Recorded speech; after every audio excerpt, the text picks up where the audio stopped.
Violence against women in Colombia. Violence against women is not a new phenomenon. Even though throughout the last decades, countries have been working to eradicate gender inequality, it is still notorious that women are still underestimated. The act of characterizing women as inferior human beings comes from so much history and social context. These various events include the constant fight of women for power, a vote, and even for the same work conditions of men. According to the United Nations, women under 45 are put at greater risk by sexual and domestic violence than cancer, war, and car accidents. Plus, violence against women often occurs at the hands of loved ones and family members rather than strangers.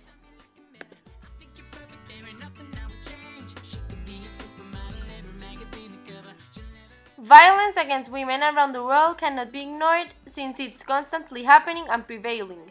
In Colombia especially, this type of violence is occurring commonly in public places as well as in private ones. Colombia has the second highest rate of domestic violence in Latin America behind Bolivia. Despite Colombia's progress towards making peace with the FARC, ongoing violence and civil conflict are continuing to threaten women. This specific situation is concerning by the fact that women, mostly girls in Colombia, are living around war, in conditions of the armed conflict. As a result, Colombian women are each time more at risk of being victims of sexual assault, sexual slavery, and woman trafficking worldwide. Studies have shown that Colombia confronts femicide, the most extreme form of violence against women. Femicide is known as the act of men killing a woman because of her gender. A study from Medicina Legal shows that 40,000 women have been victims of sexual assault or domestic violence in this country. Colombia's culture is responsible for the violence against women in their country due to the existence of multi-generational stereotypes. This means that femicide in Colombia is seen as if it's acceptable. It is believed that women can provoke this violence because of the way they are dressing or acting, which restates it is a very machista culture. Violence against women in Colombia is divided into 5 categories: physical, sexual, psychological, economic, and patrimonial. But physical and sexual violence are the most common ones. As a result of these 5 different types of violence, women are losing autonomy and independence in the society. There are many physical and psychological damages that are caused by this type of violence.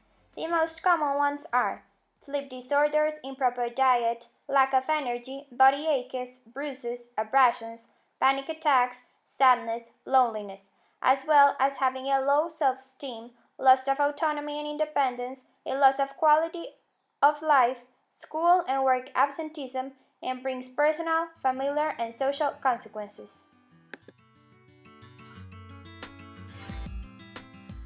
Only 14% of the women who have experienced violence in Colombia press formal charges.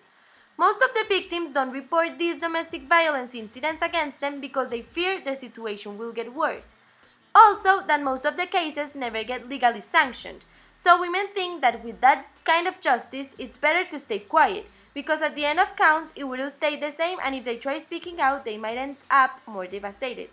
Plus, many women are not aware of their rights, and neither they know when their rights are violated because of the lack of good education that Colombia offers to its people.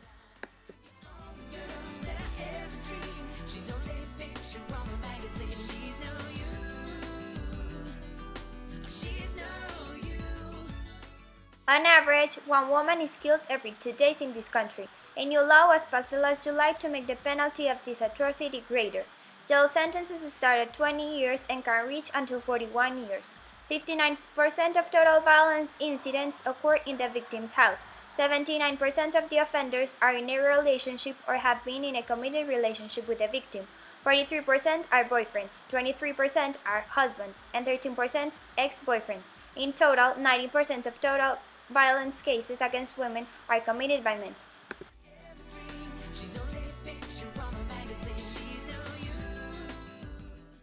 Besides, the aggressions committed are most of the time associated with unemployment, social inequalities, and the consumption of drugs and alcohol. But we should also have in mind that the lack of prosecutions make the data statistics less accurate. The United Nations is trying to provide better services for victims suffering this type of violence. They're planning on supporting women's organizations and encouraging boys and men to also stand up for women to reduce femicide around the world. Plus, many people, including national leaders and famous people, showed women their support by wearing orange clothing on November 25th, which was the International Day for the Elimination of Violence Against Women.